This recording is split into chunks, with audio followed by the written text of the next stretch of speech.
Magandang araw sa inyong lahat. Ako nga po pala si Samantha C. Margate at tatalakayin natin ang Kabanata 9 tungkol sa pagtuturo ng panonood. Ano nga ba ang panonood? Ang panonood ay isang proseso na sumusuporta sa pagbigkas at literacy at bahagi ng isang interaktibong programang sining pangwika. Ang panonood ay may apat na uri. Ano nga ba ang apat na uri ng panonood? Una, diskriminatibong panonood. Pangalawa, casual o panglibang na panonood. Pangatlo, komprehensibong panonood. At ang huli naman ay ang kritikal na panonood. Una nating tatalakayin ang deskriptibong panonood. Ang deskriptibong panonood, ito ay ang paggamit ng opinyon o prejudice sa panunuri ng mga nakikita. Dito ay nasusuri ng mga manonood kung ano ang kanilang nakita, kung ano ang mga pangyayaring nakita nila sa kanilang palabas na pinanood, kung ano ba ang tema, kung ano ba kung gaano ba kagaling sa pag-edit ng ng mga sa palabas, mga effects, mga audio effects, ganun. Ngayon ay dadako naman tayo sa casual o panlibang na panonood. Ang panonood na ito ay informal at hindi nagbibigay ng focus sa mga detalye. Dito ay kusa lamang tayong nanonood, walang obserbasyon, walang mga mapanuring Talagang ang hatid lang nito ay magpasaya sa atin. Ngayon naman ay komprehensibong panonood. Sa ganitong uri, ang manonood ay nagpapahalaga sa mensahe at iba pang detalye ng pinapanood. Dito ay nakakapulot sila ng aral, kung ano ba ang dapat, ano ba ang tama at hindi dapat tamang gawin sa pag-a-adapt nito sa atin. Ang panghuli naman ay kritikal na panonood. Ang panonood na ito ay gumagamit ng hinuna mula sa mga detalye upang makabuo ng ganap na pagsusuri sa paksang napapanood. Dito ay maaaring ang mga manonood ay mag-isip ng malalim na pag-unawa. Dito ay nasusukat ang kanilang mga malalim na pag-iisip, lalo na sa mga napapanahon na problema. Dito ay na-a-adapt nila kung ano ang connection nito sa napapanahong issue. Dito ay nagiging aware sila sa mga napapanahong issue, kaya nagkakaroon sila ng critical na pag-iisip kung paano nila ito masusolusyonan. Ngayon ay dumako naman tayo sa positibo at negatibong epekto ng panonood. Merong mga positibong epekto ng panonood. Una, na-expose sa maraming bagay kung saan maraming matutuhan at malalaman. Kagaya nga ng deskriptibong panonood, maraming matutuhan ah, ang mga manonood dahil sa mga aral na napupulot nito ay komprehensibong panonood pala. Pangalawa ay nakapaghahatid ng mga bagong kaalaman.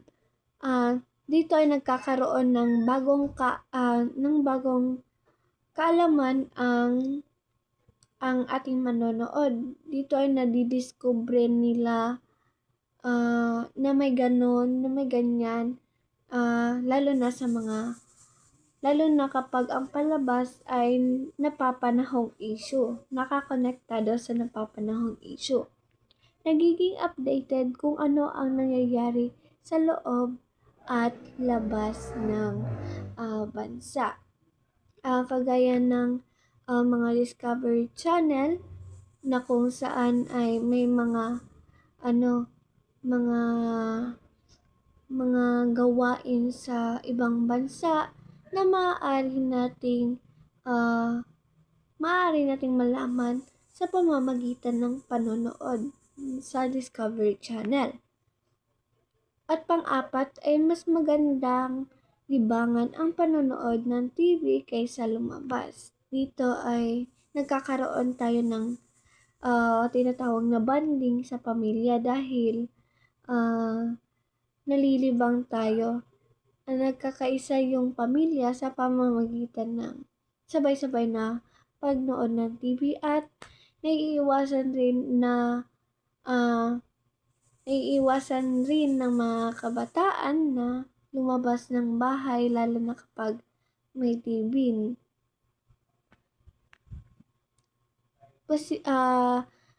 Isa pa ay nagiging paraan ng komunikasyon. Nagiging paraan ng komunikasyon ito sapagkat pagkatapos ng panonood ay nagkakaroon ng mga komento, lalo na kapag may kasama ka na nakapanood rin ng ganyang palabas. Nakaka-relax at nakatanggal ng stress at pagod pagkatapos ng isang mahabang araw na puro trabaho at pag-aaral. Kagaya nga ng uri ng panonood, ang panonood ay nagsisilbing libangan natin. At ang panghuli ay magandang bonding time din ng buong pamilya upang mas maging matatag ang pagsasama. Kagaya nga ng sinabi ko kanina na ang panonood ay nagiging bonding time dahil dito ay nagkakaisa ang buong pamilya lalo na sa sala dahil doon nakalagay ang TV at nanonood sila ng mga nakakatawa, mga relatable sa kanilang sitwasyon, pampamilya.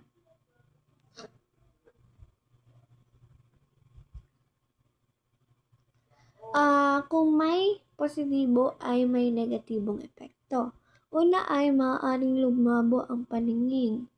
Tama, maaaring lumabo ang paningin ng manonood kapag ito ay nasobraan. Nasobraan lang na nakafocus palagi yung mata at walang pahinga sa panonood. Kasi yung screen ay may radiation na nakakasira talaga ng mata. Pangalawa, hindi nagagawa ang mga gawain dahil mas abala sa panonood kaysa mag-aral o magtrabaho. Dahil nga sa nakakalibang ang panonood, minsan ay nakakalimutan na natin na may gagawin. Isa ako sa mga nakaka-relate sa mga ganyang negatibong epekto dahil mas inuuna ko muna yung kung saan ako nagiging masaya doon ay sa panonood ng palabas. Minsan nakakalimutan ko na may gawain ako may mga takdang aralin na kailangan ipasa, at yun lang. Sunod ay maaaring maging masamang impluwensya sa mga manunood dala ng paksa at mga nakikita nito. Kaya ang kadalasan sa mga palabas ay may mga tema, mga G, PG, SPG, ganon. Ang G ay para sa bata, gabay.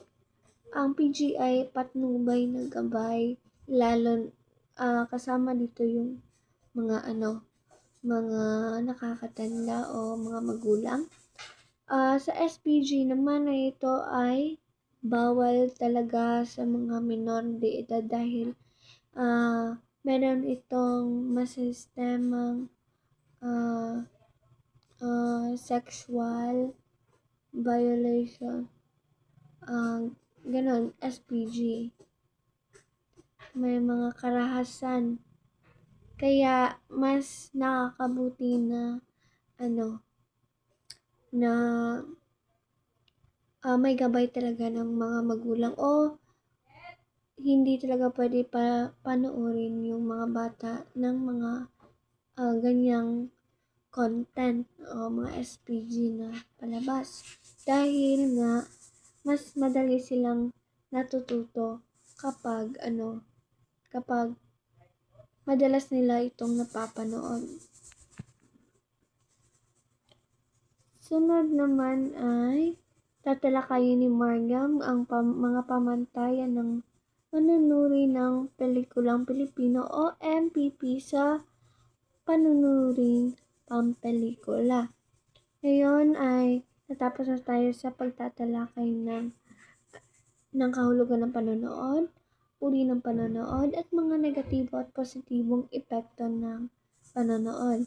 Kaya sana ay may natutunan kayo. Maraming salamat. Class, ngayon ay tatalakayin naman natin ang pamantayan ng manunuri ng pelikulang Pilipino o MPP sa panunuring pampelikula. Dumako tayo sa unang pamantayan. Dito ay ang nilalaman. Sa nilalaman ay ipinapakita ang makatotohanang buhay at karanasan ng tao batay sa pananaw ng Pilipino. So, syempre sa nilalaman, dapat isa na dito ang dapat hango ito sa totoong buhay at magiging katanggap-tanggap ito sa nanonood. Kabilang na dito ang pananaw ng Pilipino. Iyon ay dumako naman tayo sa pamamaraan. Dito sa pamamaraan ay masining ang pelikula kung maayos na napagsama ang lahat ng elemento tulad ng direksyon, pagganap, sinematografiya, musika at tunog. Siyempre dapat nakaangkop talaga ito sa pelikula na iyong inilalabas. Ngayon ay dumako tayo sa direksyon. So syempre, kung malinaw na naipapahayag ng direktor ang mensahe ng pelikula sa pamamagitan ng mahusay na pagsasanib ng elementong ito, ay syempre epektibo at nakukuha talaga nila ang interes ng manonood. Sa dulang pampelikula naman, syempre epektibo kung may makabuluhang kwento o karanasang malinaw na naipapahayag sa pamamagitan ng pelikula. Iyon ay dumako naman tayo sa pagganap. Syempre yung mga artista o yung mga karakter na kanilang ginagampanan ay syempre dapat kapani-paniwala upang makumbinsi talaga yung manonood, di ba? Ngayon ay dumako tayo sa sinematografiya. Dito ay epektibo kung naipakita ang mensahe ng pelikula gamit ang tamang ilaw, anggulo, galaw ng kamera at komposisyon. So hindi lamang tayo nakapokus sa nilalaman o pamamaraan kung paano tayo makumbinse, 'di ba? Bilang manonood. Dito rin ay syempre dapat talaga sakto at swakto talaga ang paggamit ng mga elemento sa pelikula o mga kagamitan. Kailangan talaga tama ang ilaw dahil kung masyadong madilim naman, ano naman yung inaano nila. O kapag maliwanag naman, 'di ba, syempre parang maano tayo na, ano ba tong pelikula na to? Sa anggulo, dapat syempre makikita talaga yung paligid o yung mismong mga karakter. Kabilang naman dito ay galaw ng camera. Hindi dapat sa galaw ng camera hindi dapat naka-steady lang, 'di ba? Syempre gagalaw gaganon-ganon 'yan para makita talaga yung emosyon ng tagapag, 'yon yung karakter. So dumako naman tayo sa disenyong production. Dito ay may tagpuan, kasuotan, makeup, kagamitan, lugar at kwento ay dapat talaga angkop, 'di ba? Angkop sa pelikula na iyong ginagawa o angkop ito sa mga teleserye o ano ba yung mga pelikula na 'yan na inyong pinapanood. So dapat talaga yung mga sinabi ko kanina ay dapat nakaangkop talaga sa kwento mo. Hindi naman dapat na kapag yung nilalaman ng pelikula ay funny o comedy. Pero yung sa tagpuan, kasuotan, makeup, parang Halloween, parang horror movie, di ba? Ngayon ay dumako tayo sa editing. So, syempre, dito ay epektibo kung napapaikli at napapalinaw ang daloy ng kwento sa pamamagitan ng maayos na pagputol at pagdurugtong ng mga eksena. Marami akong halimbawa dyan, kagaya yung sa GMA, di ba? Makikita talaga natin na may mga depektibo talaga sa pag-e-edit nila. Hindi tayo makumbinse kung totoo ba yun o ano ba yun, parang kinam lang ba yung paggawa ng pelikula, di ba? Sa tunog naman ay, syempre, kapag ikaw na artista at ikaw talaga yung tagaganap, ay dapat makumbinsi mo yung manonood gamit ang yung tamang dialogo. Kabilang na dito kapag 'di ba natutuwa ka, syempre hindi naman dapat malulungkot yung tono mo. Sa musika naman, syempre kapag comedy yung vibe ng teleserye o pelikula na yung ginagampan na o yung karakter mo, hindi dapat malungkot, 'di ba? So dapat nakaangkop din dapat ito. Ngayon ay dumako naman tayo sa uri ng palabas. Dito ay may 6 tayong uri ng palabas. Una na dito ang informative. Dito ay nagbibigay ng bagong kaalaman. So, kabilang na dito ang halimbawa dito ay yung kay Kuya Kim na kung saan bibigyan niya tayo ng mga trivia, di ba? Mga facts, information. Sa persuasive naman, nahihikayat ng paniniwala o opinion. Kabilang na dito ay yung halimbawa dito ay ang mga sa KMJS, yung kunwari may mga patril na mga mensahe silang nilalabas pero okray lang pala. So sa narrative naman, ito yung pagsasalaysay ng kwento o pangyayari. Isa sa mga halimbawa dito ay yung sa Wish Ko Lang, MMK, yung mga ganon. Sa expository naman, nagpapaliwanag gamit ang mga ebidensya. Isa sa mga halimbawa nito ay yung Sosoko, 'di ba? O investigador. Sa argumentative naman ay humahamon ito sa paniniwala o opinion. So, isa rin sa halimbawa nito ay yung kay Raffy Tulfo, yung Tulfo in action, 'di ba? Hinahamon talaga tayo kung ano ang paniniwalaan natin, kung kabilang grupo ba o yung kabila. Sa sympathetic naman, ito yung pumupukaw ng damdamin ng manonood. Isa sa mga halimbawa nito ay yung MMK, Wish Ko Lang, yung mga ganong palabas. Ngayon ay dumako naman tayo sa mga layunin sa pagtuturo ng panonood. So, sa dito ay natutukoy ang kahalagahan ng panonood bilang isang makrong kasanayan sa pagtuturo. So, hindi lamang nakapokus sa pagsusulat, pagsalita, pakikinig, syempre sa panonood rin upang maobserbahan mo ang kilos, upang ma-adapt mo rin kung ano yung dapat gawin, di ba? So, dito rin ay nailalahad ang iba't ibang pamamaraan sa paglinang ng kasanayan sa panonood. Gaya ng sinabi ko, gamit ang obserbasyon, ay mabibigyan ka ng ideya, 'di ba? O mabibigyan ka ng kaalaman kung ano na rin yung gagawin mo. Dito ay nakabubuo ng isang mahusay na plano ng pagtuturo na lumilinang sa kasaysayan sa panonood. Dito rin ay makakakuha ka ng organisadong plano kung paano mo lilinangin ang kasanayan sa panonood. May mga katanungan ba? At dito na rin nagtatapos ang ating leksyon.